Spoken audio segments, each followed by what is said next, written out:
Hi everybody, hopefully you can hear me and we've stopped the chatting now and we'll start the webinar properly. Thanks everybody for joining us today. This is the Urgent and Emergency Care Improvement Programme webinar series. We cover a range of topics that support the delivery of urgent and emergency care services across the health and social care system. And although these are designed originally to support the 28 ESIP systems, the information contained within the webinars is mostly relevant and open to everybody. So if pertinent, please feel free to share these recorded sessions with colleagues. Today's session is on patient flow. Hopefully that's what you're all here for. And will be delivered by Mike Davidge of NHS Elect, who some of you might have met previously at our measurement and patient flow masterclasses. Just before we start, as always, there is a few housekeeping points. The session is being recorded. And it will be popped up on the website as soon as we possibly can. You're all on mute at the moment, and I'd ask you to keep yourselves on mute if you're not asking a question, just to avoid any unnecessary background noise during the recording. Today we'll take a slightly different approach to our normal webinars. As you can see, it's been set up as a go-to meeting rather than our normal go-to webinar, which means there can be more interaction between Mike and yourselves during the hour that we've got scheduled. Actually, just to get the most out of Mike, the session, and being here with each other, please feel free to ask as many questions as possible. So you can either, to ask a question, unmute yourself and ask a question, or if you haven't got audio enabled, there is a chat function at the bottom right of the screen on the little control panel that you can ask a question. Similarly, if you can't unmute yourself, then just ask me in there and I will unmute you. Okie dokes. So enough of me for now. What I'm going to do is hand you over to Mike for today's presentation. And yeah, thanks ever so much, Mike. Okay, thank you, Emma. So the flow webinar, and what I'm going to do is move just onto the agenda screen, because what we're going to cover in the next hour are these things here. We're going to talk briefly about high-level flow maps. We're then going to talk about the key data you need to know. We're going to look at why triage can create longer waits and how to get flow along a pathway. So that's what we've got in store for us in the next hour. And during that time, it's going to be me doing a bit of the talking, but I'm going to pause every now and again, and I really want you to get involved by particularly using the chat function. So the chat is towards the bottom of that panel, which is on the right-hand side of your screen, that says chat. Underneath the words that say chat, you've got a little area where you can see the chat as it's appearing. Underneath that, there's a little white box, which is where you type your chat entry. And what I'd really like you to do is make sure that underneath that white box, it's a little word to, and then it should say everyone. If it doesn't say everyone, then click the down arrow and make sure that you highlight everyone. Because if you don't highlight everyone, you're going to be sending your thoughts to a named person, and not everybody can get to share that. So what I'd like you to do as an introduction is to really test out that you can use the chat function. So please just type your name and where you're from in that chat box, and then make sure it says to everyone, and then click the send button, which is the little blue word send towards the bottom of your screen. So Cherise is first off the mark. Well done, Cherise. Thank you very much indeed.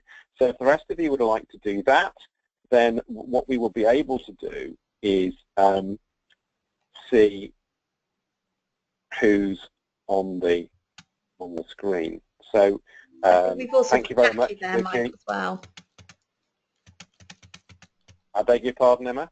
I think we've also got Jackie there as well, Jackie Leslie from Medway as well. Okay. And the names are coming up really very quickly here. I'm trying to find a way of making my chat box bigger, but I can't at the moment. That's good. So most of you got the handle on that. And what I'm going to ask you to do throughout the webinar is to use that chat function to give us your feedback. And we will allow you also to ask questions at various stages. But the chat is there for you to use throughout the presentation. So you don't have to wait for me to invite you. Please type away in that. If something occurs to you or you've got a question, and while I'm talking, Emma will be keeping an eye on the chat function to make sure that we don't miss anything. Okay, so with that in mind, let's kick on. So the first section is talking about flow maps and why these are the first steps. So what do we mean by a flow map? Here's an example on the screen right now. It's not a perfect example because, as you can see, it really deals with the front end of an unscheduled care pathway until you get to the acute ward, or you've disappeared before then. But you can see even this partial example gives you a sense of what the flows are, the yellow arrows and the green arrows, in how patients move around the system. And you can see that sometimes they hit 2 or 3 places before they end up where they perhaps want to be. And also the numbers give us some sense of volume. So which are the most common pathways? Which are the ones used less often? And you really need something like this to give a picture of your local system. It won't look like this because your local system will be different even to the hospital down the road. And so what we did with the masterclasses and what we've said in the training we've been giving is get yourself one of these. So if you haven't got one of these, think about how you might go about getting it. So why might we need to do that? Well, to start off with, it's to define the scope of your pathway. Where does this start and finish for you? And notice that there are several start points on this particular diagram and more than one finish point too. Because we want to quantify all the entrances and exits, there will be more than one of each. And when we're thinking about the data we're going to be collecting, it's really important to be able to know, are we quantifying all the entrances and exits, and which ones are put together, maybe combined, and which ones are separated out? We also might want to think about all the major process steps. Here, we've kept it really high level, and we're just talking about physically which service that the patient actually gets to. But you might want to create your flow map in a little bit more detail to include things like grading of priority, because what grading does is essentially create more queues in the system. And we're using this partially to help us decide where to capture flow data. There's a lot of data swirling around that's in our systems already, and what we need to be able to do is say, here's a piece of data, which flow does this relate to? Because when we can do that, then we're putting that data back into the context of the service that it's trying to describe. So we talked about why. So here's the first discussion point, and that is, do you have a flow map like one of these for your system? And I'd be really interested to know what that looks like. So please do put your thoughts in the chat box. And Emma, I think we might risk at this stage unmuting people so that they can make a contribution. No problems, Mike. I will unmute everybody. Well. There we go. Okay, so there's a lot of background noise now, I suspect. Yeah. You can mute yourself if you want to, and you can do that by clicking on your name in the attendees list, and then it says mute me if you've got a lot of background noise. But we've got a number of people who are on the phone. So if you want to ask a question, please do. But please do reply in the chat box to say whether you have a flow map like this for your system. At the moment, I'm not seeing any responses in the chat box. So I'm hoping that people are busy typing away. So you can first of all just simply say yes or no, because that tells us you're still here, and then you can elaborate on that a little bit more if you want to. If you don't know, you can also say that too. Okay. So Jackie, you're not aware of one. Emily, they're trying to produce one at the moment. Okay. So I don't know whether Emily, if you're on voice as well. Can we? It doesn't look like it. Looks like you're just on the computer. Otherwise, I could have asked you to share a bit more about what you're trying to do. Morag, you've seen something similar. Okay. Anybody got one? Or are you all in that unhappy position that you don't really know, or you actually haven't? Okay. So thank you from Alison that you've got Darts has got a storyboard, but it's quite hospital centric. Yes.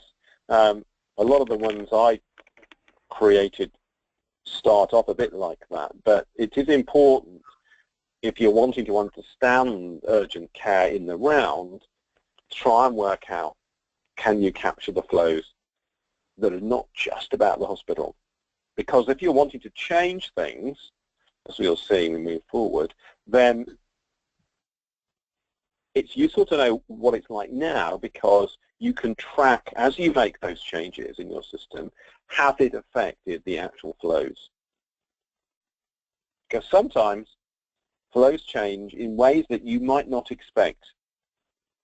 You make a change that says, right, we're going to move these patients from here to here. That should mean less patients attending ED or being admitted, because we've created this new service.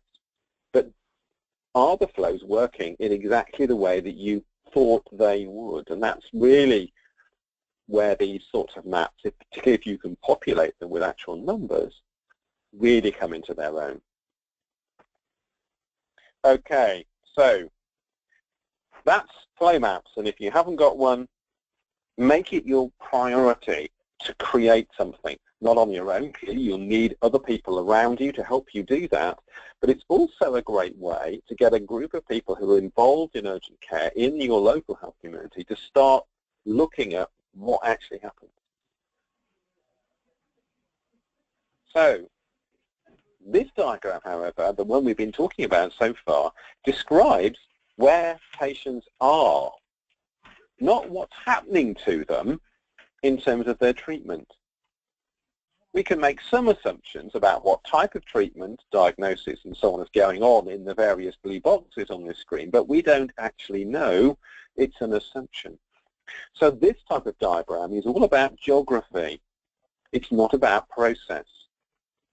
So when we're thinking about what is this process, there are, at a very high level, there are 4 key stages to any urgent care process. So I'm not talking now about hospital admissions, though they are included. It could be any urgent care process. It could be simply a visit to your GP. So what is that process? Well, the first step in that process is an obvious one. It's arrival. And between arrival and the next step, lots of things happen depending on what's wrong with us. There might be tests, there'll be lots of questions asked, all leading to the second step, which is that care management plan. So we as healthcare professionals now understand enough about you, the patient, to say, we've got enough to know what we might start to do. And so we've got a time that we say, yeah, here's the plan we're going to initiate. And we go off and do that. Now that plan may change over time, but eventually the plan's complete, which means that you don't need to be in our service anymore. You need to be somewhere else. And so the final step in the journey is you've actually left our service. And in an ideal world, of course, there'd be no time gap between the plan being complete and departure. And for certain types of processes, like visiting your GP, then that might be true. But for others, there can be quite a substantial delay between the plan being complete and you leaving that particular service. So, of course, what we really want to know are the dates and times that these 4 key components are happening for each of our patients. And the first and the last we tend to be pretty good at, by and large. The 2 in the middle, we're not. Well, at least not in terms of the official computer systems. If we delve into patients' notes, then we probably will be able to ascertain when that care management plan was agreed and potentially when it was complete too. But that information is not always readily available, but it needs to be if we want to manage this patient process. There's a 5th date and time too that's quite handy, which I'll come on to in a moment. And what I'd like you to think about now is the gap between arrival and that care management plan being agreed. How long is that? And in that time, how much actual real work gets done, value work, moving us towards the agreement of the plan? That might be taking some sort of history or examinations or tests. They take time. How much of the gap between arrival and that care management plan being agreed is that work, and how much of it is waiting around? Similarly, at the back end of the process, how much value work goes on between the plan being complete and departure?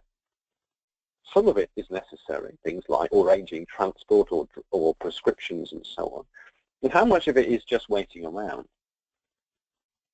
And that 5th point, and that's the time that the plan, that care management plan, is made by the discharging clinician. If there is a change of management in terms of supervision of the patients, often there isn't. It's the same person that deals with you at arrival that will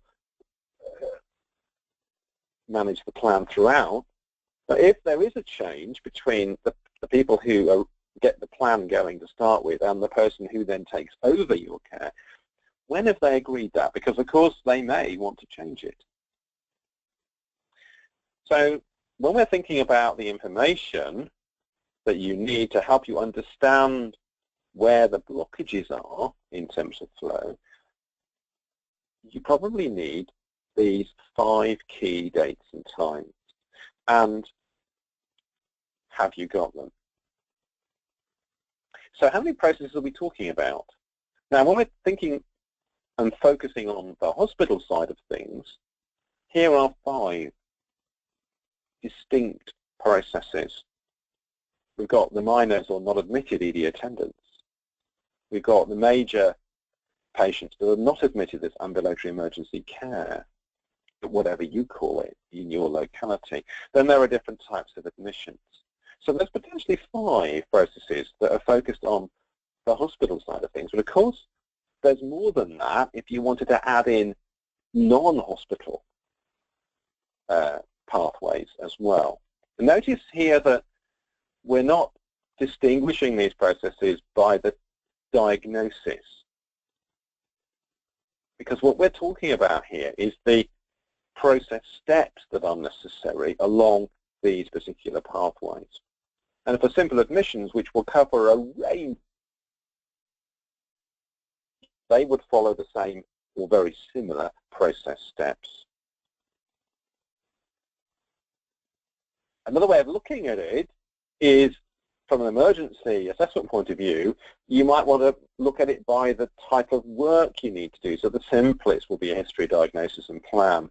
There'd be one which has got an examination. There's something that includes a simple test, another type of test, more tests,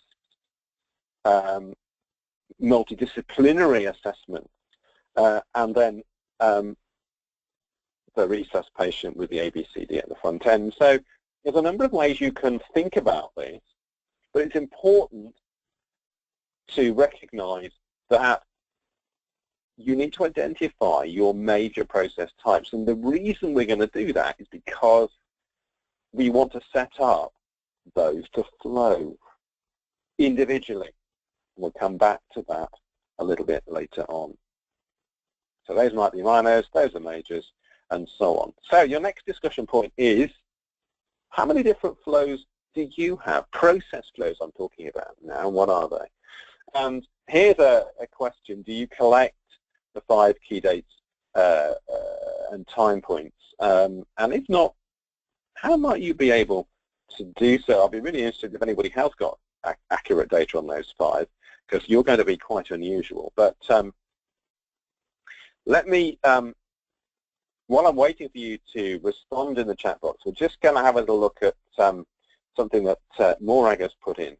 There's a question here. Would you include it in minor or not admission those patients that we deem to be in the wrong place?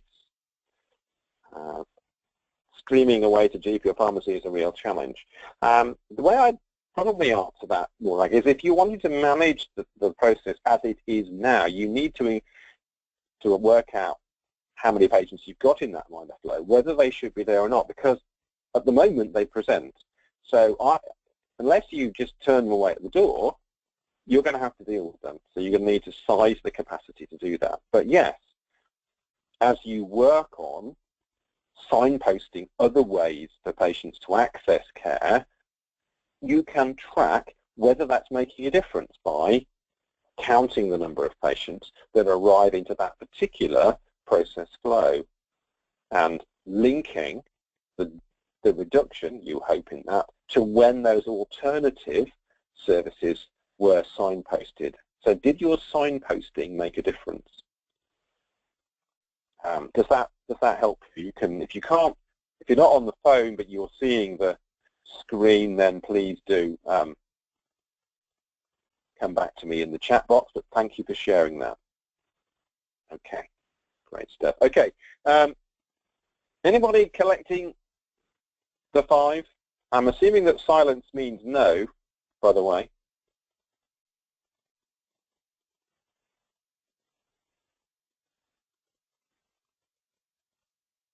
Okay, I'm going to probably come back to that at the end. So I want you to be thinking about that. How can you do this? Yeah, okay, Alison, no, unfortunately not. Okay. Right, more chat coming up from Abby. How do you define simple admission? Is it the time taken to admit, acuity, or entry point? Okay, right. So, if you're talking about an admission, I would regard that as, unless you're setting up a specific flow in ED, if ED is undifferentiated, that anybody comes into ED and at that point you say, what are you, then you won't know you're a simple admission until you've made that decision. Of course, you can backtrack and add their time in ED if you wanted to look at the total time. But if you don't know when they first arrive what sort of patient they are, you can't talk about simple admissions until you've identified them, if that makes sense. But the important point here is make it clear when you're reporting the data what your definition is. Because people may have different understandings of what that means. So make it clear what you mean by a simple admission. What's the arrival time we're using? What's the time at which they leave? I don't know if that helps.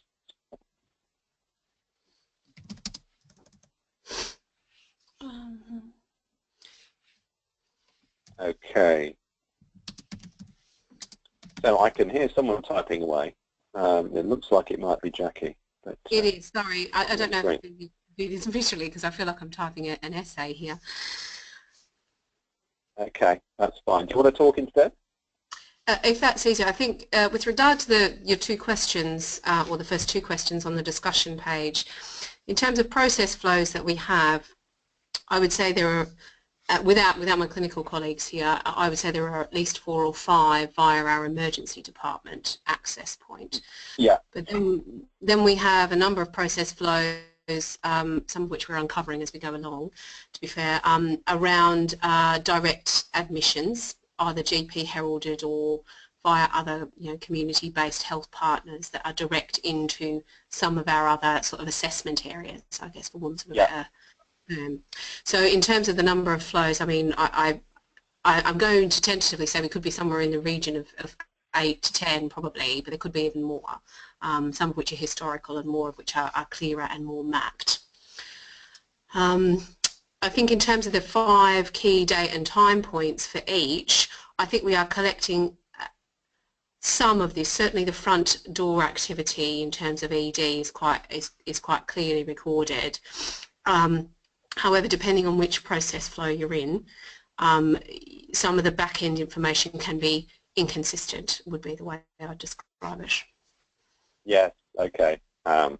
So now you know, at least, what you've got to, what work you've got to do, which is a good place to start. So, you've got to start somewhere. Okay, and there's another question on, so thank you for that, very much for that, Jackie. On the chat from it looks like Ian, is it?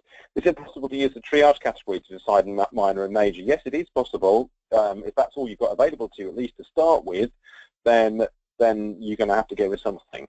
Once you create a separate work stream that is minors, then of course you can count the number that actually turn up into that work stream. But at the start off with, if you haven't got that, if your ED is undifferentiated, then you have to use triage because there's nothing else to do. Okay, let's move on and think about, I've talked a little bit about key data. We talked about those flow points.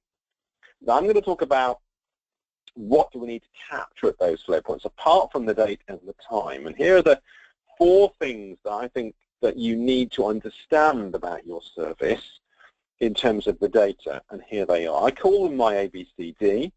Activity, which is work done, patients seen, patients admitted, discharged, attended, and whatever word, contacted, whatever word you want to use there. And that's essentially what we did, and the NHS is brilliant at capturing that. That's what we capture. We always talk about the work we've done. We describe what we've done. And that's great, but it's not enough on its own. The backlog is the size of the queue. So whether that is patients stacked up in cubicles in ED waiting for a bed, or in ambulances outside, or patients queuing to get to speak to their general practice, or sitting in another part of the system waiting to be transferred to community care, intermediate care, and so on. That's what the backlog is. It's the work which we should have done but haven't yet got around to doing. And the capacity, well, that's fairly obvious, isn't it? It's the resource available. But it's the resource available right now that I can actually use. So this is useful to think of it as the number of staff we employ, because the staff you employ aren't all available right now to see patients. So the capacity that's useful capacity is what can we use right now? Or what did we use last week in terms of how much physical resource do we have, how many beds or whatever it is. And the demand, which is the most important of all really, is the work referred in, the arrival, the work arriving into our system or our bit of the system. And when we're looking at reports, in terms of management reports, the question is, do your regular reports give you all 4? So if you complete in the chat box, if you get all 4. Okay, so here's your chance to show off and let us know if you've got all 4 of these. Again, I'm taking silence to be known. So, how do they fit together? Demand. It's like the water pouring into this lovely, exquisite Victorian bathtub. The capacity is the size of the plug hole because it's the potential for water to flow out, and the activity is the water flowing out. And the backlog is the level of water in the bath. So as we start to run a bath, first thing we would do, if we remember, is put the plug in the plug hole because we don't want water out. We do want water in, so we turn the tap on. So we've got more water in than coming out, and the backlog, which is the level of water in the bath, goes up, which is exactly what we want. When it's filled to the right capacity, we turn the tap off, and now the water level is constant. Nothing coming in, nothing coming out, or more generically, the same in and the same out. At the end of the bath, obviously, pull the plug out, water flows out, level goes down. And that's exactly how queues work in real life. But it's how individual or single queues work. And the problem we have is that we very rarely have a single queue. And the data we look at is an aggregation of a number of queues. A number of baths, if you like in an old-fashioned bathhouse that we used to have in villages, where you go to a room and below the baths, you just go in and out. And if you were measuring the water levels in all of the baths, that's essentially like measuring the waiting list or the queue sizes or the caseloads that we measure at the moment. And therefore it becomes more difficult to see that simple relationship that's there for a single queue. Okay, now I've got a little question on the chat from Cherise. For capacity, should you also be looking at potential and not just what is available now? Well, potential's useful to know about, but practically, if it's not available right now, you're not going to be able to use it. So I would like to make a distinction between those two and say, what have you actually got available now? And we're going to relate that to what we need based on the demand. That's something that people rarely do. They simply talk about the capacity they've got, and they also look at their activity. But if you think about it, activity is heavily shaped by the capacity we currently have, which is why demand is so vital to understand, because that isn't shaped by your capacity. It might be shaped by other people's capacity, but it's not shaped by yours. And you've got to respond to that demand, both the typical volume of that demand, but also how variable it is, and when that variation happens, which day of the week, which time of the year, which hour of the day. And so that's why I'm interested in available capacity, because that's the amount of capacity we actually manage to get together. And is it enough? Well, to know that, we need to look at the demand.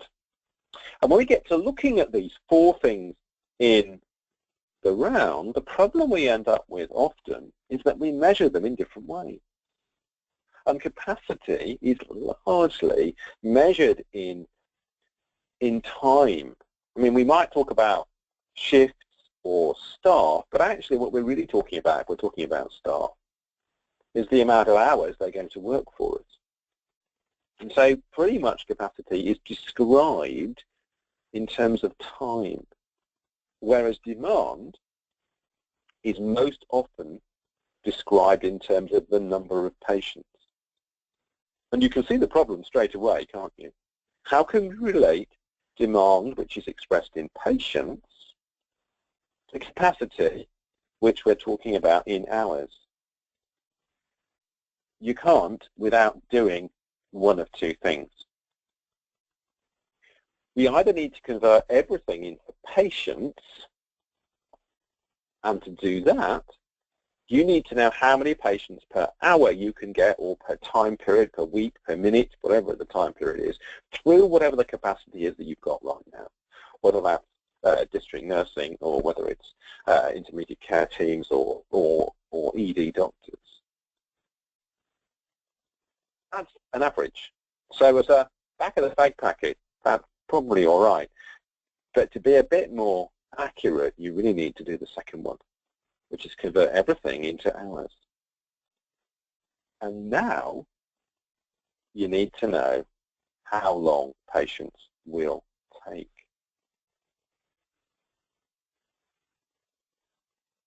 So let's think about that. And what we really need to know is this. We need to know the cycle time of that particular step in the process, whatever we're doing. We're taking a history of the patient, maybe.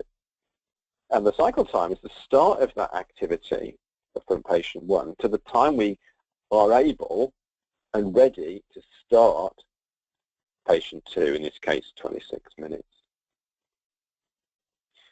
So the cycle time you can measure between any part of that. You can measure the end of the other, you can measure the beginning, the middle of one patient to the same point of another if you want to, but usually the start probably the easiest way of doing it. Because cycle time is made up of 2 distinct components. This is really important to recognize. The first is what's called touch time in the jargon, in the flow jargon. What you think about is the time that you've got the patient in front of you and you're doing stuff, whatever you're doing with the patient. So in terms of the history example, we are actually asking patients questions and we're writing stuff down. And we get to the end of that point, in this case it's 20 minutes, because it's the start of patient 1 to the finish of patient 1. We've completed our history, we need to move on, but we can't immediately go and take that history for the next patient until we've done some other stuff. The changeover time, the admin time, the necessarily entering the computer time, whatever it is that we need, so that we've finished off that patient completely and done all the records and stuff, ready to start the next one. So there's a changeover time between one and the other. And if you're a district nurse, that would include driving from one patient to the next. So putting those 2 together, cycle time is a combination of touch time and changeover, and it's the cycle time that we want. Because if we don't use that, if we just use the touch time, what's going to happen to the time we need to do that necessary changeover stuff? It gets left. So when? Well, the end of the session, we do it in our own time, or we're rushing. And particularly if we leave it any length of time, then we're having to try and remember what it was that we needed to do, and we forget. So when you're planning, how long do we need? Cycle time's the one to use. And the demand multiplied by the cycle time is the load on the system. And now you can directly compare this to the capacity. So for your emergency care service, how would you define the ABCD data? Okay, guys, get typing, or if you've got ability to use the phone, unmute yourself and talk to us.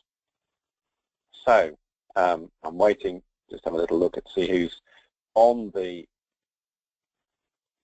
chat at the moment. I'm just hopefully, Cherise, I've answered your question effectively. By the way, if I don't answer your question to your satisfaction, then please come back to me either on the phone or in the chat box.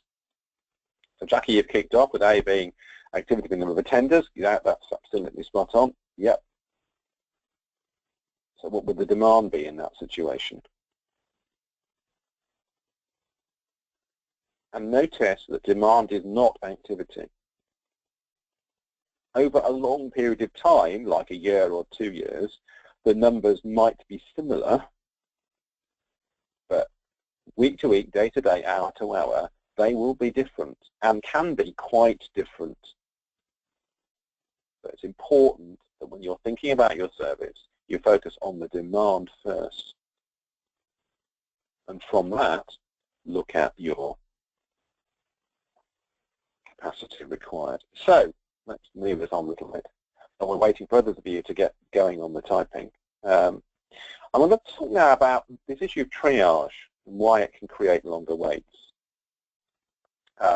So what I'm going to have to do is probably move in a minute to another screen, so you might have to pause me, I think, Emma, while I do that. But to start off with, let's think about what this means. So here's an endoscopy department, and this is from quite a while ago, because in this department there were a number of clinicians you can see listed across the top of the screen here. The different procedures that were available in this department were down the side, and for 3 of them they had divided that procedure into 3 types of patient, 3 types of urgency: urgent, soon, and routine. So urgent being the most urgent, obviously, soon being the next most, and routine being urgent. You can see for the surgeons and the physicians, the little red circles represent individual cues, because what they did in this department was ring-fence their capacity according to these categorizations of patient, and the lists were specifically for plexus-sleeve colonoscopy and so on. They didn't mix patients on lists, they just did a list of one, and within that they had certain slots that were just urgent, just soon, and just routine. So when you think about this particular department, you're talking about 73 cues. This is 73 bathtubs with the water pouring in and out, 73 supermarket checkouts with all staffed, by the way, with customers arriving with their trolleys and so on. And you can imagine that trying to manage this system was really difficult. And they had managed not to do this very well, because it's very difficult to do. And they had, not only did they have a long waiting list for the procedures, they also had very poor utilization, which you'd think wouldn't go hand in hand at all, but it did. And the reason was because they had carved out their capacity. They were not able to use it effectively. So at this point, I'm going to have to switch to a computer model. Well, I should have connected up earlier, but I'm afraid in the heat of the moment, I'm so busy getting things up, I actually forgot. But still, here we go. So what I'm going to do now is run this model very quickly and show you the effect that carve-out has on the system. So I'm just checking now that you can see, yes you can, my screen, which has got a middle table at the top left-hand side. I'll just make that slightly bigger so that you can see that and get rid of that. So that's okay. Yeah, okay. And you can see in the middle of the screen here this graph. What we have here at the moment is one stream of patients. The demand, minimum and maximum, you can see is the same. It's 10 patients. And the capacity is 10 patients, so they're equal.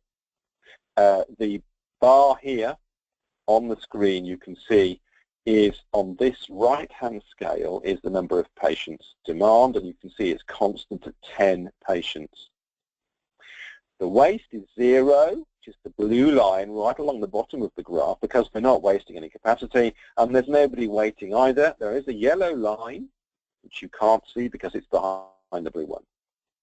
So this is a lovely system. Unfortunately, it's not very realistic, because demand is never the same.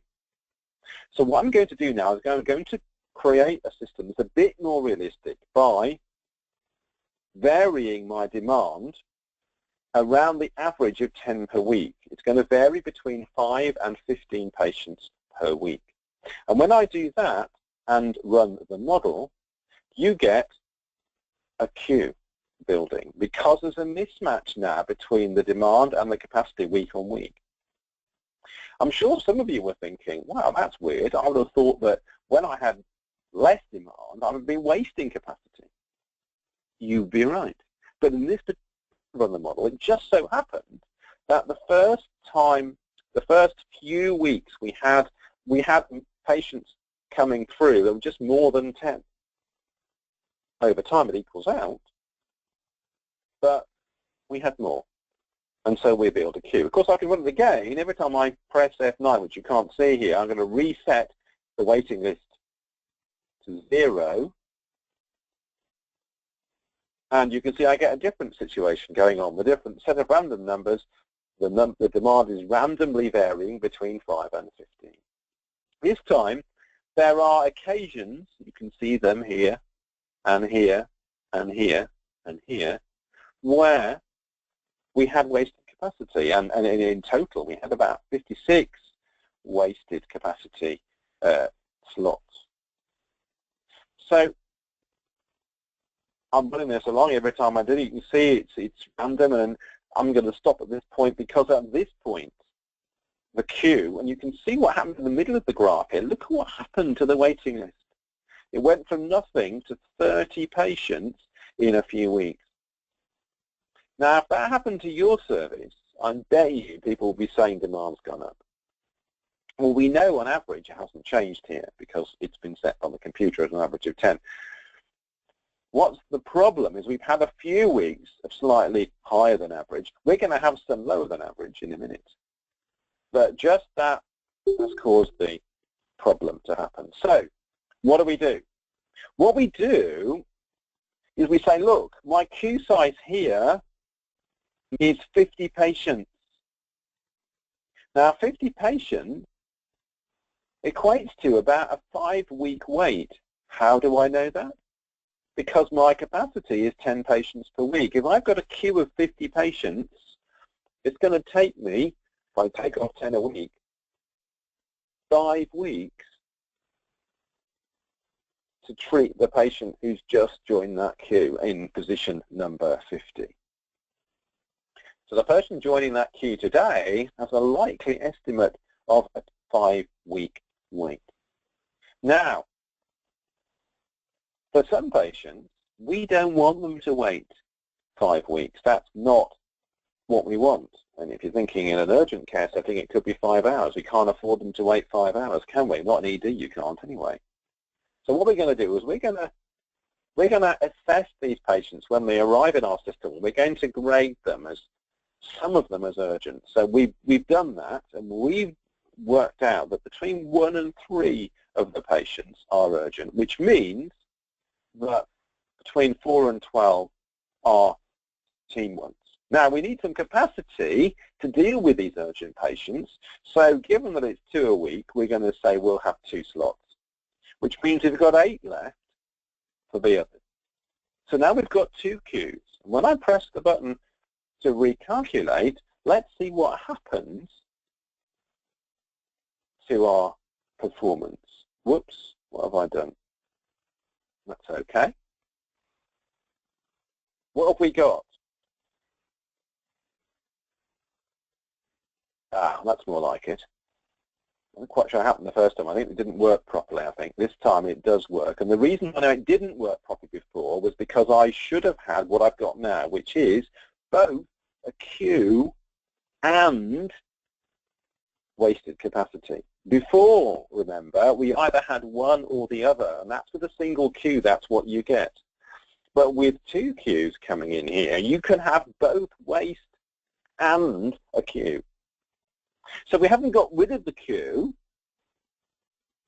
we have a queue and some waste. And remember that our queue size in this particular other model gets up to around 50 or 60, it's still around 60. The waste, of course, is in the urgent category. Because what happens? If we only have 1, we waste that slot. If we have 3, what we will probably do is use some of the routine capacity to treat that patient. They get seen first, the routines wait. I've only got 8 capacity now for my routines. If I have a queue of 60 patients, that's 7.5 weeks wait for those patients. And we get to the situation when we think, well, actually, I've got another group of patients now that we don't want to wait 7 weeks, 8 weeks, or 7 hours, or 8 hours, if you think about it as an urgent care system. So I'm going to create a third category in my triage. Remember, our ED triage has 5 categories. So I'm going to split my activity now into 3 queues, and I'm going to allocate some capacity for each of those to make sure I've got some capacity. I'm going to run this model again, and I get that situation, or that, or that. I've got even more waste now, over 140 slots wasted. And the queue has gone up and up and up. And if you work through that and the maximum queue size ends up to be 180 patients. So 180 patients are largely going to be the routine group. I've only got the ability to see 6 of these patients every week or every hour. And so my wait time now is 30 weeks or 30 hours if you're doing an hour. A far cry from where we started, which was 5, if you remember. And have I changed the demand? No, not really. Some different random numbers. And if you've got a 5-point triage scale, well, you can imagine what that does to those who are at the bottom of the pile in terms of the least urgent. They will have to wait an awful long time, which is exactly what happens. And we have generated those long waits ourselves with the best of intentions. So let's come back to the slide set and say classic acute care carve-outs, multiple assessment units with capacity reserved for those. So you're having to manage the variation in lots of different units, or multiple subspecialty units with restrictive rules. An example of this, going a little bit further back, was ITU and high dependency in a particular large hospital system I worked in a while ago.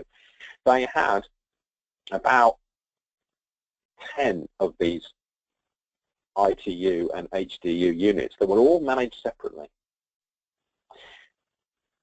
with about 80 or 90 beds, I can't remember, something in that range, in those 10 units, managed independently. They had a 10% turnaway rate. That means that 10% of the time they were too full, they couldn't accept patients. When you got rid of the carve-out, in the sense of you said, well, let's think about those 80 or 90 beds as a management whole, rather than managing them independently as 10 separate units, let's try and manage a virtual whole system. You don't physically move the beds, they can stay physically where they are, but we're going to try and manage it as one department. And we didn't do that, but I was able to show through computer modeling that if you did do that, you would manage the demand for ITU and HDU patients in that trust with the existing bed capacity by simply removing that restrictive rules. If you wanted to carry on having 10 separate independent units, you would need to double the number of beds to guarantee getting patients in all the time. So that's the effect that carving out your capacity can have. It effectively restricts what you can realistically use. So, solutions: reduce the number of queues by pooling where possible, and for the remaining queues, move from a carve-out situation to segmentation. So what's the difference between those two? Carve-out, on the right-hand side of the slide, is when the flow of one group is improved at the expense of other groups. Which is exactly what happens with triage and priority systems. It's what they're for. Segmentation, however, is when the process of care for one group is not at the expense of others, and that means providing dedicated staffing for that process. So how might that work in real life? So, the objective of segmentation to improve flow for all patients, the objective of carve-out to improve flow for a specific group. What's the effect of the patient groups? Well, segmentation, there isn't any effect of the groups. For carve-out, the effect is that other patient groups have a longer wait. Let's think about some non-health examples. A beautiful example of segmentation is cash dispensers. For those of you old enough to remember, the only way to get cash out of your own bank account was to go into the bank and write a check out to yourself which said cash, present it at the counter, and get your money. That took a while because there were lots of us doing that and the queues were quite large. Along comes technology in this case. It doesn't always have to be about technology, and the banks have said, let's identify a high volume group of customers, those who want cash out of their own account, and let's create a separate stream for those. And they were able to use, obviously, technology to do that. The cash dispensers do that. What happens to the others, the customers who need to go into the bank and talk to the bank staff? The queues are less. Actually, they win as well. Carve out non-health. Bus lanes, first and second class post are examples of carve out. You know, two lanes on the road into a city centre, one's reserved for buses, you've just reduced the capacity for cars by 50%. Now, there may be good reasons for doing that, but there's going to be bigger queues. Health example, segmentation, see and treat, and admitted flow streams, more on those in a minute. So we are now setting out almost like separate production lines to get the patients to flow along there. Carve out, we've talked about subspecialty wards with restrictive rules. So what might those streams look like? This is an example graph put together by Ian Sturgis, one of the clinical leads on the emergency care improvement program, that said actually you might want to think about your patients in this way. There's a short stay, managed to the hour, maximise ambulatory care. So for that very short stay group, they are fast throughput, high volume.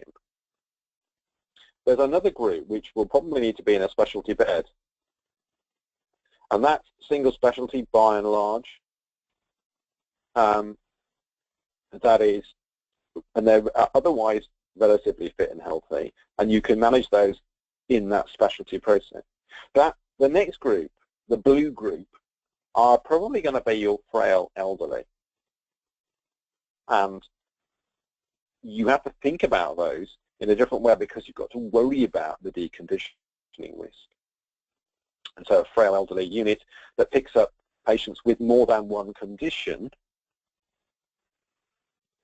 maybe a way of thinking about those. And then there's finally the hypercomplex, and there's generally very few of those, but they do consume a lot of resource when you get them. So, Pareto, what might that look like? Well, Ian said, typically you might think of the short stay as 6% of your demand. Another 20% is the sick specialty, about almost 20% of the sick frail, and then 1% of a hypercomplex.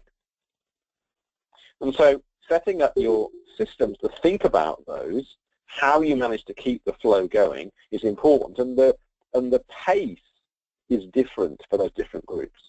The short stay ones we're talking hours in the system before they're moving on. For the sick specialty and the sick frail, we're talking days. And for the hypercomplex, we might be taking a little bit longer, perhaps a few weeks. How you do that, to some extent, up to you, but the idea of can we get that streaming to work? So we're thinking of each of those and thinking about the data we need to make sure that we've got each of those streams, whatever they are, they're managing on a first in, first out basis. So how many triage points do you have? Do you know? And how feasible is it to move to segmenting patients? So keep going on the chat box. With that, I'm going to move on because I've got the last little section to go, and then we're done. How to get flow moving. And it's all about understanding bottlenecks. So where is the bottleneck in your system? Two types. A process bottleneck. A simple linear process like this. Each of these tasks take a certain amount of time, and the process bottleneck is the one that takes the most time. That process will deliver 3 patients an hour, no more. Sometimes less if you've not got the process bottleneck working. flat out. If it is working at 3 an hour coming into the front end, what happens is there's no queues really, because patients, every single step in that process is able to cope with 3 patients an hour. But the utilization, as you can see on the slide at the bottom, will be poor for certain of those steps. And the danger then becomes we try to get those steps to work more productively. Let's simulate that by moving the demand to 10 an hour. Here it is, 10 an hour. What's happened to utilization? Well, some of them have improved. The end one hasn't noticed. What's happened to the queues? Well, there are queues now. Where's the biggest queue? In front of step 2. Is that the bottleneck? No, it's not. Bottleneck is step 3. It's got a queue too, notice. The biggest queue isn't always, often is, but it's not always in front of the bottleneck. But the bottleneck will have a queue in front of it because it's the point at which it limits how fast people can go. So if you want to get flow working in this simple system, you're going to have to concentrate on that step 3. Can we, for example, combine step 1 and step 3? We can use the staff to do both of those. So now we've got 2 staff that can do 1 and 3, which is 26 minutes of time. Divided by 2 is 13 minutes, and you've now got 13 minutes to do 3 effectively because you've got 2 patients, two staff to do it. 12 minutes for 2 and 4. The whole thing is balanced out. So it's more important to focus on the whole patient journey than it is to think about individual stages or teams or departments. And there's a lovely theory called the theory of constraints introduced by Eli Goldratt in the book called The Goal. You can see the date notes over 30 years ago, where he talks about 5 things to do. Identify the constraint, where is it in your system, what's the thing that's causing that bottleneck to happen, and then making sure that it's used most productively. Take stuff away from it that other people can do, for example. Make everything else work to that pace, and only then increase the resource. If you increase the resource at that point, what then happens is the constraint shifts, it's somewhere else. It's at step 3 or step 7 or whatever it is in the process. Keep going until all of the process is able to cope with what's hitting it coming through the front door. And remember, the demand isn't constant. It's not constant by week, by day, or by hour for urgent care. But there are patterns, so what are they? So finally, backlogs form because we've got mismatches in demand and capacity. We see people out of turn, we batch to give us high utilization, and we ring fence to protect time for urgent patients. So, a few things for you to think about and take away. 7 Ways to No Delays is a booklet available still from the Elections Institute website, still available. Grab that because it talks about 7 things that you might want to do. There's a book called Hardwiring Flow written by a couple of TED consultants, and that's also quite useful because it talks a little bit more about how you do your project as well as what are the tools and techniques that you need to use. These slides, by the way, are available. And that's it, guys. I've run out of time. So thank you very much for sticking with me. Do please give us some feedback in the chat box for Emma and I to look at, because it's always difficult doing these things. I've got no idea about the fact that I know there are some of you out there because I'm not getting that normal feedback if I was in the same room as you. So please do drop us a chat response, and that's it from us. The line will be open for a little bit of time for us to pick up on anything that you want to contribute on chat for us. I'm going to hand back to Emma now in case she needs to do any of the wrap-up stuff like stop recording. So Emma, back to you. Lovely. Thank you ever so much, Mike. That was great. And thanks everybody for your interactions on the chat room and over the audio. As Mike says, we're going to stop the recording now. But if people have got time, and Mike, if you've got a few moments and are happy to stay on the line, if people do have anything they want to just sort of chat about either through the chat box or on audio for a moment, then that's absolutely fine with me. If there's anything that crops up after the webinar's completed that you suddenly think of, then please feel free to drop us an email. The ECIP email address is ecipinfo, so ECIPINFO, all lowercase, all one word, at nhselect.org.uk. So as I say, please feel free to send any emails through.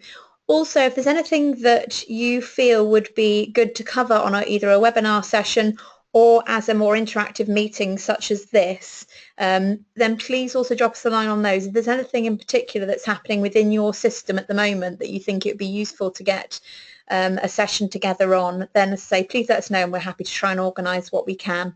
Okie doke. So it remains for me to say thanks ever so much, Mike, for that today. That's great. The slides will go up on the website as soon as possible, along with the recording, and thanks everybody for coming. I'm going to stop the recording now, but as I say, we'll stay online in case there are any more questions. Thanks very much.